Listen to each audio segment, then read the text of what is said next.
আমার প্রিয় ক্লাস 10-এর ছাত্রছাত্রীরা, তোমরা যারা 2024-এ মাধ্যমিক পরীক্ষা দিচ্ছ, তোমাদের সবাইকে আমি এবং আমাদের সকলের চ্যানেল স্টাডি ফর এডুকেশনের পক্ষ থেকে জানাই বেস্ট অফ লাক। তোমাদের প্রত্যেকের পরীক্ষা খুব ভালো হবে, প্রত্যেকে আশানুরূপ নম্বর পাবে। আজ আমি তোমাদের কাছে নিয়ে এসেছি তোমাদের বাংলার প্রশ্নপত্র ধরন কেমন হবে। তোমরা নিশ্চয়ই প্রত্যেকেই জানো, তাও আমি তোমাদের লাস্ট মুহূর্তে শেষ মুহূর্তে একবার বলে দিতে চাই কত দাগ নম্বরে কোথা থেকে প্রশ্ন থাকবে এবং কিভাবে উত্তর লিখলে তোমরা সেখানে সব থেকে বেশি নম্বর পাবে। তোমাদের পরীক্ষা শুরু হচ্ছে 9:45 থেকে।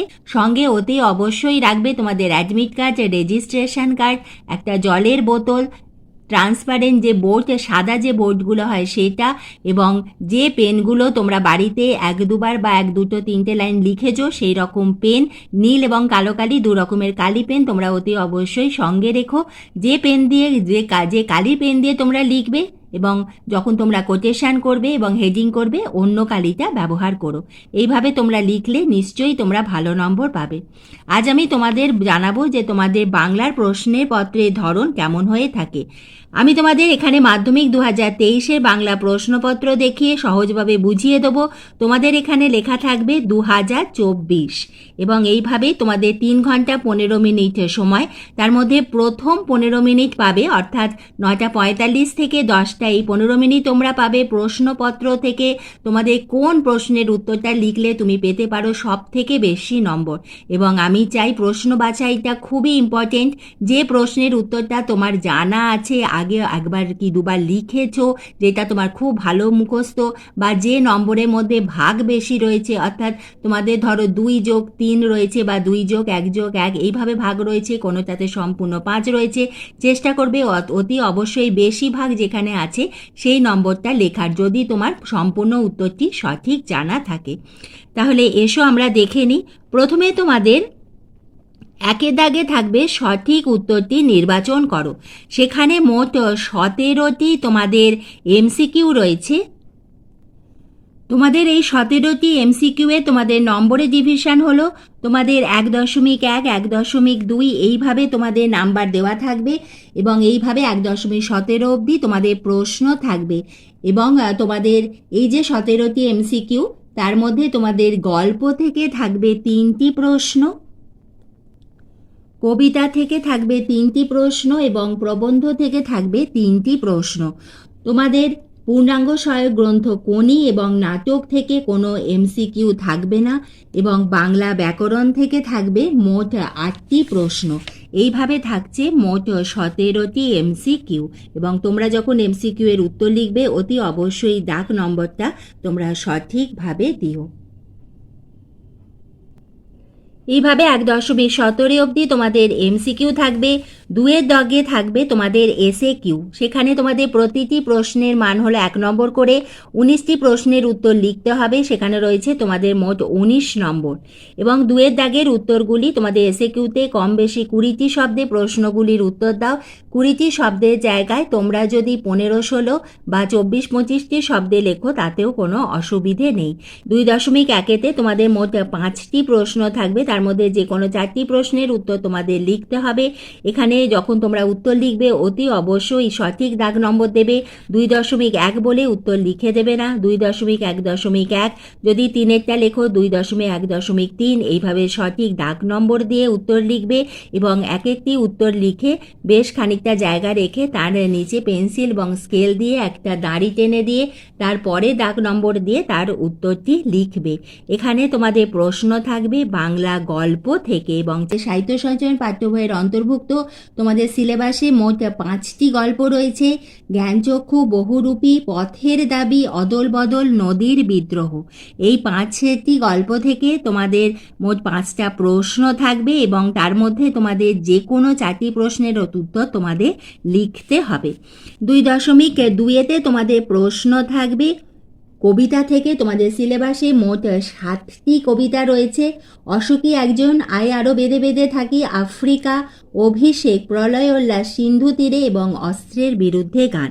এবং এই কবিতাগুলির মধ্যে যে কোনো 5টি কবিতা থেকে প্রশ্ন থাকবে এবং তোমাদের উত্তর লিখতে হবে যে কোনো 4টি, প্রতিটি 1 নম্বর করে। এবং এখানেও তোমাদের ডাক নম্বরে যখন উত্তর লিখবে অতি অবশ্যই 2.2.1, 2.2.2 এইভাবে অতি অবশ্যই তোমরা উত্তর লিখবে।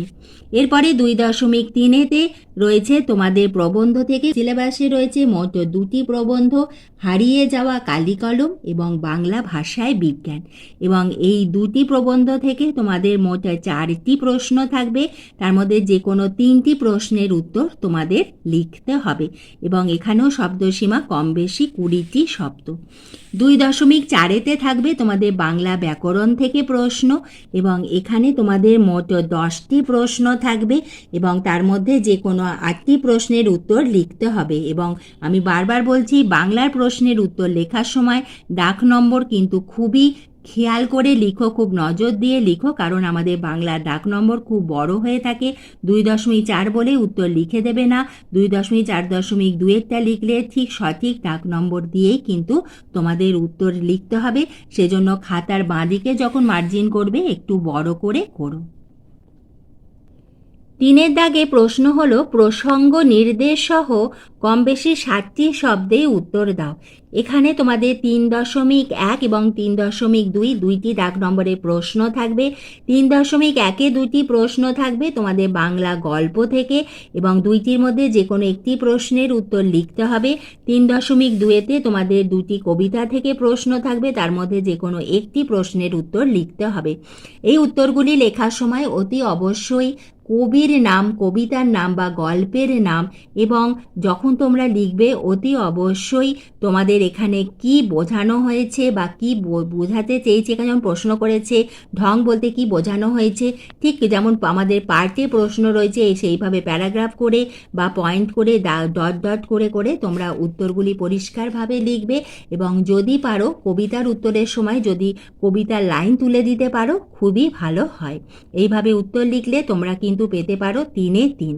এরপরে 4-এর দাগে আমাদের বড় প্রশ্ন, সেখানে কম বেশি 150 শব্দে যে কোনো একটি প্রশ্নের উত্তর তোমাদের লিখতে হবে। আমাদের 2টি প্রশ্ন থাকবে, 4.1 এবং 4.2 তোমাদের সাহিত্য সঞ্চয়ন পাঠ্য বইয়ের অন্তর্ভুক্ত গল্প থেকে, এবং তার মধ্যে যে কোনো একটি প্রশ্নের উত্তর তোমাদের লিখতে হবে। এখানে অতি অবশ্যই তোমাদের কোন গল্প থেকে নেওয়া হয়েছে, কবির নাম অতি অবশ্যই লিখো। 5-এর দাগে প্রশ্ন থাকবে তোমাদের কবিতা থেকে, এবং এখানেও 5.1, 5.2-এতে তোমাদের 2টি কবিতা থেকে প্রশ্ন থাকবে, যে কোনো একটি প্রশ্নের উত্তর তোমাদের লিখতে হবে। এখানেও তোমরা যদি কবিতার লাইন তুলে দিতে পারো খুব ভালো হয়, তার সঙ্গে কোন কবিতা থেকে নেওয়া হয়েছে এবং কবির নাম লিখে দিলে তাহলে কিন্তু খুবই ভালো হবে। এরপরে 6-এর দাগে আমাদের বাংলা প্রবন্ধ থেকে প্রশ্ন থাকবে। একটি প্রশ্ন থাকবে তোমাদের হারিয়ে যাওয়া কালিকলম থেকে এবং আরেকটি প্রশ্ন থাকবে বাংলা ভাষায় বিজ্ঞান থেকে। এই 2টির মধ্যে যে কোনো একটি প্রশ্নে তোমাদের উত্তর লিখতে হবে।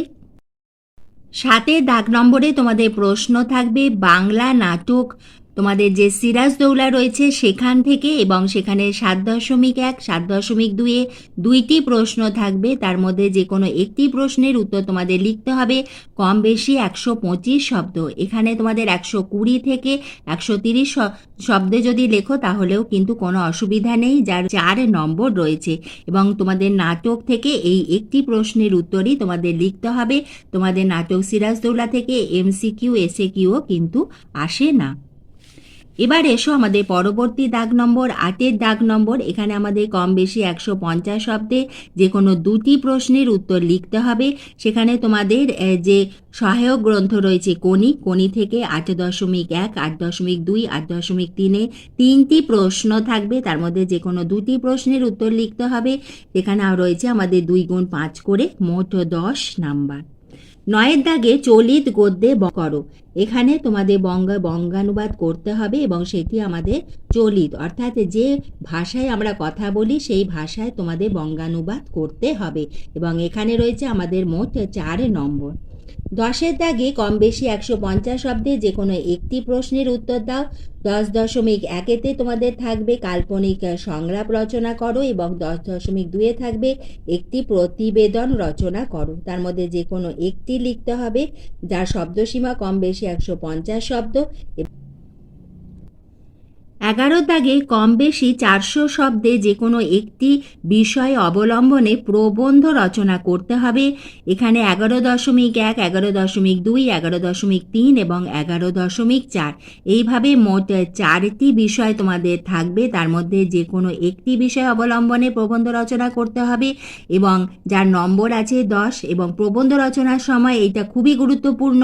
আমরা শুধু ধরো বর্তমান যুগ ও কুসংস্কার বলেই আমাদের রচনাটা লেখা শুরু করে দিই। এখানে অতি অবশ্যই 11.1, কেউ যদি বন ও বন্যপ্রাণ সংরক্ষণ লেখো তাহলে 11.2 দাগ নম্বর দিয়ে তোমাদের ইহা প্রথমে ওপরে লিখতে হবে, কারণ আমরা যে হেডিংটা লিখলাম তার উপরও আমাদের নম্বর থাকে। এবং এরপরে তোমাদের ভূমিকা এবং তারপরে তোমাদের পয়েন্ট করে করে তোমাদের শেষে উপসংহার দিয়ে তোমাদের প্রবন্ধ রচনা শেষ হবে। রচনার মাঝে তোমরা যদি কোনো কবির কোনো গান, কবির কথা, কবির লেখা যদি দিতে পারো তাহলে খুবই ভালো হয়। এইভাবে প্রবন্ধ রচনা করলে তোমরা অতি অবশ্যই পাবে 10-এ 10। তাহলে আজ আমি তোমাদের বাংলার প্রশ্নের ধরন এবং কিভাবে উত্তর লিখলে তোমরা খুব ভালো নম্বর পাবে সেটা আমরা আলোচনা করে দিলাম। এইভাবে আমি তোমাদের প্রতিটি বিষয়েরই দিতে থাকবো। তোমরা খুব ভালোভাবে মন দিয়ে পরীক্ষা দাও, তোমাদের প্রত্যেকের পরীক্ষা খুব ভালো হবে।